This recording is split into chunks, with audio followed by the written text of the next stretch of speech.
ನಮಸ್ಕಾರ. ಈ ವಿಡಿಯೋದಲ್ಲಿ ಆಧಾರ್ XML ಸೀಟ್ ಅಂದರೆ ಆಧಾರ್ ಕಾರ್ಡ್ ಎಕ್ಸಾಮ್ ಬರೀಬೇಕಾದ್ರೆ ಆಧಾರ್ XML ಅಂತ ಕೇಳುತ್ತೆ. ಅದನ್ನು ಯಾವ ಥರ ಡೌನ್ಲೋಡ್ ಮಾಡೋದು ವೆಬ್ಸೈಟಲ್ಲಿ ಅಂತ ತೋರಿಸ್ಕೊಡ್ತಾ ಇದ್ದೀನಿ ನೋಡಿ. ನಾರ್ಮಲಾಗಿ ಆಧಾರ್ ವೆಬ್ಸೈಟ್ ಓಪನ್ ಮಾಡ್ಕೋಬೇಕು. ಮೈ ಆಧಾರ್ ವೆಬ್ಸೈಟ್ ಓಪನ್ ಮಾಡ್ಕೊಂಡ್ಮೇಲೆ ಲಾಗಿನ್ ಬರುತ್ತೆ ನೋಡಿ. ಲಾಗಿನ್ ಈ ಥರ ಮೈ ಆಧಾರ್ ಓಪನ್ ಮಾಡ್ಕೊಂಡ್ಮೇಲೆ ಲಾಗಿನ್ ಮೇಲೆ ಕ್ಲಿಕ್ ಮಾಡಬೇಕು. ಆಧಾರ್ ಕಾರ್ಡ್ ನಂಬರ್ ಹಾಕಬೇಕು ಮತ್ತು ಕ್ಯಾಪ್ಚಾ ಎಂಟ್ರ್ ಮಾಡಿ ಒಂದು OTP ಬರುತ್ತೆ. ಲಾಗಿನ್ ಆಗಬೇಕು. ಲಾಗಿನ್ ಆದಮೇಲೆ ಏನಿದೆ ನೆಕ್ಸ್ಟ್ ಪ್ರೊಸೀಜರ್ ನೋಡಿ. ಲಾಗಿನ್ ಪೇಜ್ಗೆ ಹೋಗಿದ್ದೀವಿ.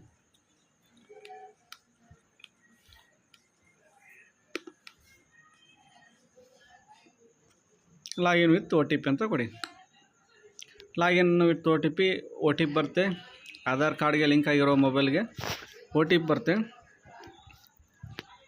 OTP ಬಂದಮೇಲೆ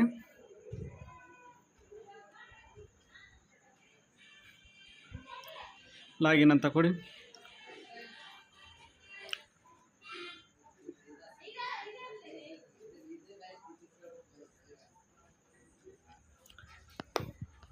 ಈ ಥರ ಲಾಗಿನ್ ಪೇಜ್ ಓಪನ್ ಆದಮೇಲೆ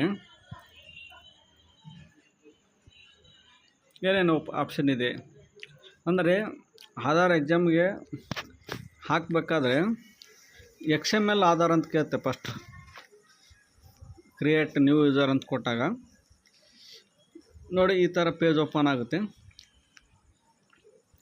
ಈ ಥರ ಪೇಜ್ ಓಪನ್ ಆದಮೇಲೆ ನೋಡಿ document update, download Aadhaar, order, PVC card, address update ಅಂತ ಈ ಥರ ಎಲ್ಲ ಬರುತ್ತೆ.